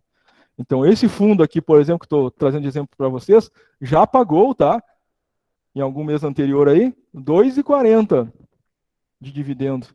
Bom, quem tinha 1.000 cotas, né, recebeu nesse mês, quando ele pagou 2,40, R$ 2.400. Então, essa renda passiva, ao longo dos meses, pode ser variável, né? No mês eu posso pegar 1.500, no outro 2.400, no outro 900, no outro 1.600, porque o dividendo ele varia ao longo do tempo. Por quê? O que ele distribui é o seu lucro, e o lucro também vai variar ao longo do tempo. É um fundo imobiliário. Então, né, se ele está ofertando, né, crédito para uma construtora, a construtora não vendeu os apartamentos, não teve recurso, não repassou para o fundo, e o fundo diminui a distribuição. Quando vendeu, teve mais lucro, né? O fundo vai distribuir esse rendimento. Tá? Male male, né? É o básico. Tá? As empresas podem comprar fundo imobiliário para fazer, né, aquela reserva de valor com o dinheiro que parou no caixa, ela não investiu na produção, para não perder para a inflação? Claro, pode, e fazem. Algumas fazem. Fazem uma carteira de investimento, compra um pouco de ação, um pouco de fundo imobiliário, um pouco de debênture, um pouco de CDB, né, para tentar manter uma média de rendimento do dinheiro para não perder para a inflação. Nós podemos fazer isso também. Ah, mas não tem R$ 120 todo mês para comprar uma cota de um fundo imobiliário, né? Mas tem fundos imobiliários com uma cota de R$ 10, por exemplo. Sobrou R$ 10, tem minha conta lá na corretora, sobrou 10, compro uma cotinha de 10. Quanto é que ela rende? Ah, é só 7 centavos, né, de dividendo. Mas no acúmulo, né, com o tempo, né, aquilo vai também gerar um dividendo, né, considerável ao longo do tempo, né? Então o valor da cota é mais barato, tem alguns fundos com, né, cota bem razoável. Né? Sobrou R$ 50 esse mês, vou lá compro 5 cotinhas daquele fundo de R$ 10. Já acumulou mais um pouquinho de dividendos. É bem pouquinho, mas no acúmulo do tempo, vamos pensar nesse investimento para 20, 30 anos. Né? Vai ser considerável. O ruim é se, né, eu só gastar e me endividar. Aí nunca vai ter um futuro pela frente mais tranquilo, né, nesse sentido. Tá? Então, é bom para as empresas, é bom para os indivíduos, né? Tem que fazer a devida avaliação, né? Não é uma coisa muito simples às vezes de fazer, mas, né, aquilo que é fácil todo mundo quer, né? Aquilo que é difícil poucos querem, né? Mas o que é difícil geralmente é o que traz mais resultado. Então a gente falou da letra do Tesouro, mas temos os debêntures também, né? Que é um outro título, tá? Esse é emitido pelas empresas. Assim como o governo emite o título para obter esse recurso, para fazer algum tipo de uso desse recurso, as empresas também podem emitir debêntures, tá? Para algum uso, algum investimento. Então, promete lá, né, um título, né? CEMIG, né? Concessionária de Energia de Minas Gerais. Ela emite um debênture lá. 7% ao ano mais IGPM. Tu compra, lá em 2022, né? Eu vou te devolver esse valor com essa correção. Né? E ela vai usar aquele recurso né, uma empresa de energia, vai, né, criar mais linhas de transmissão, enfim, vai fazer o uso do recurso que ela pegou com esse título vendido, né? E depois, lá no futuro, vai pagar de volta, né, para quem comprou o título. Nós temos também os CDBs, tá? CDBs são títulos emitidos pelos bancos. Então já é o terceiro tipo de título, né? Tem aquele título do governo, título do Tesouro, tem o título das empresas, que é os debêntures, e os CDBs é os títulos, né, ofertados pelos bancos comerciais, para captar recursos também, né? Então, o Bradesco, né, pode emitir um CDB, né? Bradesco, CDB para 2026, né? Taxa de 12% ao mês, ao ano, mais, né, o IPCA. Mesmo objetivo, né? Vai fazer o uso desse recurso para alguma coisa, algum projeto, né? Quando vencer o título, paga as pessoas, né? Com aquele valor investido mais o acréscimo prometido, tá? Prometo que já está no finalzinho. Daqui a pouco a gente faz o intervalo, né? Fiquem tranquilos. Reguladores do mercado. Além do Banco Central, a gente tem a Comissão de Mercados e Valores Imobiliários, né, que regula lá a Bolsa de Valores, essa relação toda de investimentos. Dentro disso, nós temos os traders, os especuladores e investidores, tá? Os traders, em geral, tá? Não é regra, mas em geral, são um tipo específico de investidor que tem muito recurso, né? Tem muito dinheiro. Então, ele vai pegar uma ação, por exemplo, né? Vou pegar aqui Oi BR3. A ação está 99 centavos. Ele tem lá R$ 1 bilhão, né? Aí abriu o mercado agora 10 horas, ele comprou 1 bilhão em ações da Oi BR3, 99 centavos. Quase, né, 1 bilhão de ações, né? Um pouco mais, né? Porque está 99 centavos. E aí, às 10h30, que é agora, né? Essa ação está R$ 1,10. Subiu 11 centavos. 11 centavos vezes essa quantidade toda de dinheiro, quanto é que dá? Bastante, né? 100 mil, R$ 200 mil numa operação de meia hora. Isso é o trader, né? Tem bastante recurso, e ele vai esperar, né, essa variação aqui para mais e vai ganhar, né, no volume. Paga imposto de renda, claro, né? Mas o ganho também foi considerável. Então vai pagar lá 15%, 20% de imposto de renda em relação à operação que ele fez. Vale a pena para o investidor pequeno, que nem nós? Não vale, né? Eu vou comprar por 99 centavos, vou vender por 1,10, vou ganhar 11 centavos, né? Não vai valer a pena o trabalho, né? Vou pagar ainda imposto de renda sobre o ganho, né? E claro que tem um risco aqui, né? Geralmente essas empresas que atrelam mais risco têm mais essa variação de preço, e quando tem uma variação de preço mais abrupta, né? É onde os traders atuam, né? Tá? Então daqui a pouco está 99, está 1,10, está 1,15, 1,20, daqui a pouco vai 75 centavos, 50 centavos. Depende do que está acontecendo com essa empresa. Ela está em recuperação judicial, né? Esse mercado está, né, problemático, e aí a gente tem essa variação maior. Geralmente os traders atuam nessas situações, né? Agora, os especuladores e investidores para longo prazo vão comprar ações mais seguras, né? Que tragam dividendos. A Oi, por exemplo, não traz dividendos, né? Ou vão investir em fundos imobiliários, ou mais conservadores ainda, vão investir em renda fixa.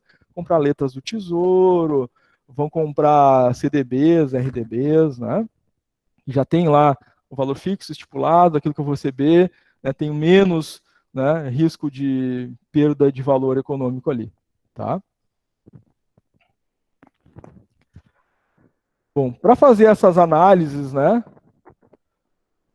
nós temos aí dois tipos, a análise técnica e a análise fundamental ou análise fundamentalista. Tá?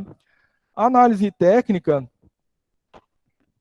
a grosso modo, ela vai se basear na variação da cotação, né, desse ativo ao longo do tempo, num horizonte, pode ser 1 minuto, 5, 1 hora, um dia, uma semana. Eu vou ver o que aconteceu, né, com a variação da cotação daquela ação ao longo do tempo, para tomar decisões de investimento, tá? Isso é uma análise técnica, né? Bem parecida com aquela ideia do ceteris paribus, né? Eu pego só uma variável, olho ela ao longo do tempo, sem considerar, né, geralmente, elementos macroeconômicos, tá? Para fazer essa análise técnica, que se baseia num gráfico, né, Esse gráfico é analisado geralmente com o uso dos tais candles, né? Que vão me indicar, né? Nós temos aqui o mais clarinho, o candle de alta, e esse escuro, o candle de baixa, que indica que naquele momento, naquele minuto, por exemplo, né, houve uma subida no valor daquela ação, ou houve uma descida no valor daquela ação, tá? Quando houve uma subida, ela subiu de que ponto até que ponto? É isso que mede, né, essa barra chamada candle, né? Então subiu ali, aquele candle é candle de alta, mas subiu de quanto para quanto, né? Então a gente tem os limites aqui do candle mostrando o preço máximo e mínimo, né? Na abertura e fechamento daquele minuto, daquele momento, né? Daquele horizonte de tempo. A mesma coisa o candle de baixa ali, tá? Baixou o preço, né? De 99 centavos, que era a ação da Oi que estava aqui, para 75, tá? E aí esse candle vai mostrar isso, né? Tava 99, baixou para 75. Então, quando baixou, baixou nessa faixa desse valor até este, tá? E aí sempre tem a cor diferente, né? Quando é alta é uma cor, quando é baixa é outra, tá? Para isso ficar um pouquinho mais claro, né? Eu trouxe aí para vocês, em relação à análise técnica, um gráfico, tá? De um determinado pregão aí da empresa OIBR3 e os candles de alta e baixa, tá? Se não me engano, esse gráfico aqui é do dia, tá? O que aconteceu durante o dia, né? Hora a hora ali durante o pregão. Quando abriu aquela hora, quanto é que estava a ação? Quando fechou aquela hora, né? Estava mais alto, estava mais baixo. O candle verde significa que naquela hora subiu. O vermelho significa que naquela hora desceu. Mas esse é o horizonte de tempo que eu escolhi. Eu podia ter feito minuto a minuto, por exemplo. O trader, por exemplo, vai cuidar minuto a minuto, né? Porque se subiu 10 centavos, vai vender e ter aquele ganho naquele momento. Então aqui, no momento de abertura, né, nós tínhamos mais ou menos a 1,90 e foi até quase R$ 2 lá, o candle verde, né? Então significa que naquela parte de baixo do verde, né, a abertura em 90 e subiu até 2, tá? No entanto, quando foi para a hora seguinte, ele já tinha começado em 2,20, mas caiu de novo para 1,90. Isso que foi acontecendo hora a hora, tá? Claro que quem vai investir, né, vai olhar também a análise técnica, vai olhar o gráfico, né? Para trader, vai olhar um tempo mais curto, né? Para investidor de longo prazo, além do gráfico, ele vai olhar outras coisas, mas ao olhar o gráfico, ele vai olhar um horizonte de maior tempo, né? Vai olhar um horizonte de 3 meses, 6 meses ou um ano, né? Vai ver o que está acontecendo ao longo do tempo, né? Há uma tendência de subir, caiu, subiu vários meses, né? Mas no final, daquele início até o fim da análise, né? É uma tendência de subida, né? Ou de descida. O que está acontecendo, né, com essa empresa ao longo do tempo, né? Muito bem. Aqui eu trouxe a imagem, por exemplo, de uma corretora, né? E aqui é a Petrobras, tá? Nesse dia aqui, a ação da Petrobras, o PETR4 estava 28,60, e a gente tem ali o gráfico mostrando uma análise, né, dos candles, e também tem uma linha de tendência aqui, né, mostrando que ela começou lá em 25,95, estava fechando lá em 28,60 num dia. Claro que o petróleo, né, ele tem uma volatilidade um pouquinho maior, a depender do que está acontecendo com o dólar, o que está acontecendo, né, com o preço do barril do petróleo no mercado internacional, o que está acontecendo no Oriente Médio, né? Então, o que aconteceu lá agora no Oriente Médio para valorizar a ação da Petrobras nesse dia aqui de 21,95 para 28,60? Os Estados Unidos saiu do Afeganistão. Isso altera completamente a geopolítica daquela região ali, né? Então, se tiver guerra ali, por exemplo, né, o barril do petróleo internacional sobe lá naquela região, né? Então, puxa, valoriza as empresas, né, de petróleo, né, de outras regiões, de outros países que estão em paz, né? Então, há uma migração de recursos do investidor para essa ação que valoriza, né?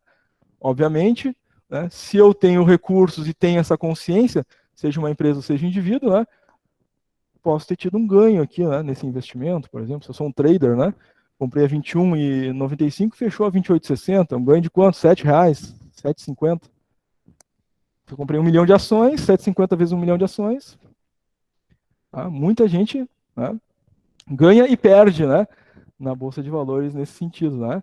Tem que fazer a análise correta e que não é simples. Eu estou simplificando aqui as coisas, né? Mas não é tão simples assim, tá?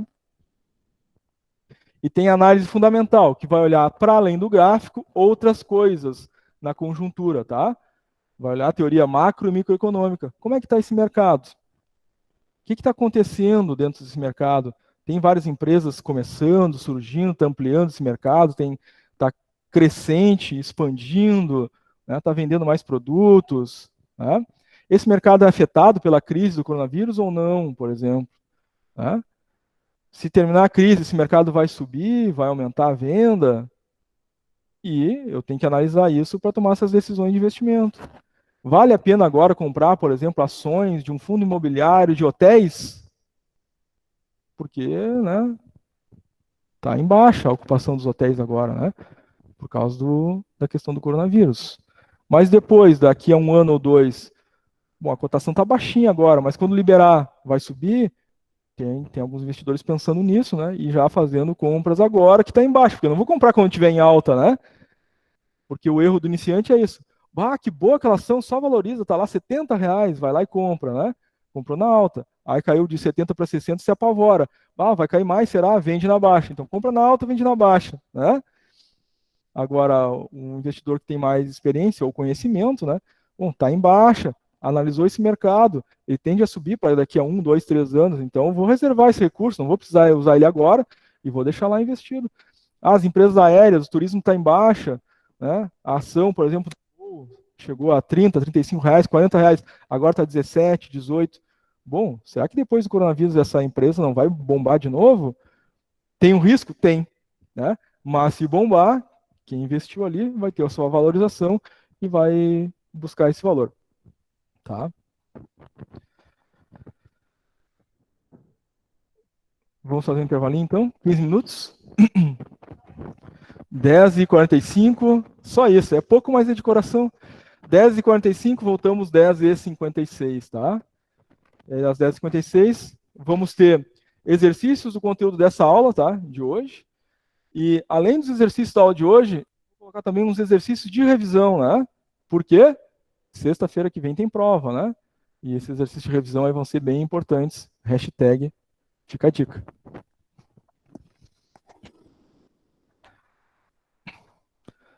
Pessoal que está online, tranquilo, gente? Podemos fazer um intervalo? Alguém quer fazer alguma pergunta antes?